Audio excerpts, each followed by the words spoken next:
Pant shirt میں نماز ہو جاتی ہے یا نہیں؟ پینٹ شرٹ میں نماز تو ہو جاتی ہے آپ کی، لیکن شاید پچھلی صف والے کی نہ ہو۔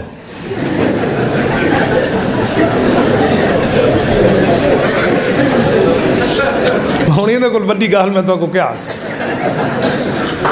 میں حیران ہوں۔ اس دن ایک بوڑھے بزرگ تھے، پتہ نہیں کسی اور مسلک کے ہیں، ہمارے محلے میں ہیں۔ میں قدر کرتا ہوں، ٹھیک ہے آپ کا مسلک کچھ اور ہے، لیکن بزرگ ہونے کے ناطے ہم قدر کرتے ہیں سفید ریش ہے۔ میں نے کبھی ان کو نہیں چھیڑا۔ وہ جب بھی میں گزروں محلے میں تو دور سے کہتے ہیں یا علی مشکل کشا علی حیدر، تو مجھے تو کوئی اعتراض نہیں ہے، سیدنا علی المرتضیٰ کو اللہ پاک اور بلندیاں عطا فرمائے، ہم کون سے حضرت علی المرتضیٰ کے نام سے چڑھتے ہیں؟ میں نے کبھی کچھ نہیں کہا۔ سال ہا سال گزر گئے۔ کچھ دنوں پہلے میں گھر میں تھا تو میرے بچوں نے کہا کہ ابو ہمیں دیسی انڈے چاہیے، تو ہمارے جو دودھ والے ہیں وہاں ملک غلام شبیر صاحب، ان کے پاس دیسی انڈے تھے، تو میں نے بچوں کو کہا وہ سارے چلے میرے ساتھ۔ میرے بچے گئے، ہم دودھ والے کے پاس جا کے ٹھہر گئے۔ وہ بزرگ سے اتفاق وہ بھی پیچھے سے آ رہے تھے اور وہی حیدر حیدر وہ کہہ رہے تھے۔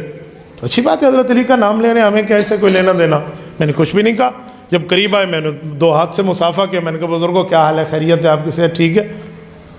اب مجھے چھیڑنے لگے، مجھے کہتے ہیں مولوی جی تسی لمبے چولا پایا ہوا ہے۔ 1 ہفتے کی 1.5 ہفتے کی ابھی ریسنٹلی تازی بات ہے، آپ نے لمبا قمیض پہنی ہوئی ہے لمبی۔ میں نے کہا جی ہاں۔ کیوں آپ بھنگ پیتے ہو؟ میں بہت حیران ہوا، بھائی لمبی قمیض سے بھنگ کا کیا تعلق؟ میں نے کہا چاچا جان کیا مطلب؟ اس نے قمیض چھوٹی پہنی ہوئی تھی اپنی ترتیب پہ۔ میں نے کہا چاچا جان میں تو بھنگ نہیں پیتا۔ کہتے نہیں، جو بھنگ پیتا ہے قمیض اس کی لمبی ہوتی ہے، تو اس لیے تم بھنگی ہو۔ پھر بھی میں نے گزارا کیا، بوڑھا آدمی میں کیا بحث کروں۔ میں نے کہا چاچا جان چلو اسی بھنگی صحیح، چلو ہم بھنگ پیتے ہیں، ٹھیک ہو گیا، ختم، بات تو فائنل ہو جائے گی۔ لیکن اس بندے کو پھر بھی آرام نہ آیا۔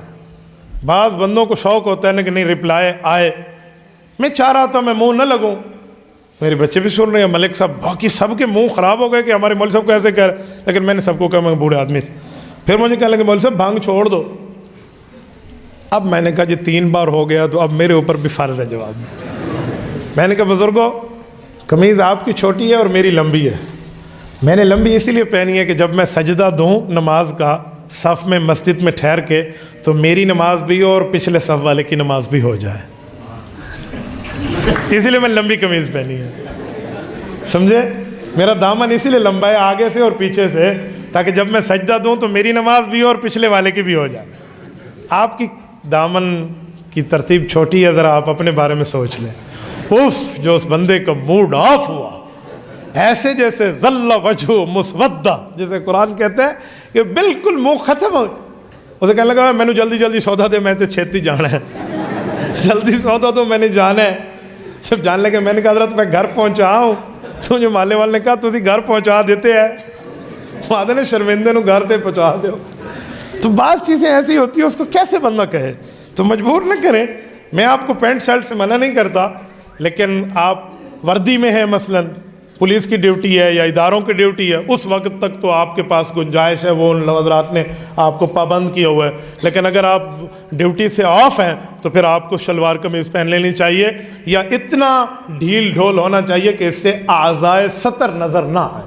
جو ہمارے مفتیان کرام کا لفظ ہے وہی میں آپ کو بڑے آسان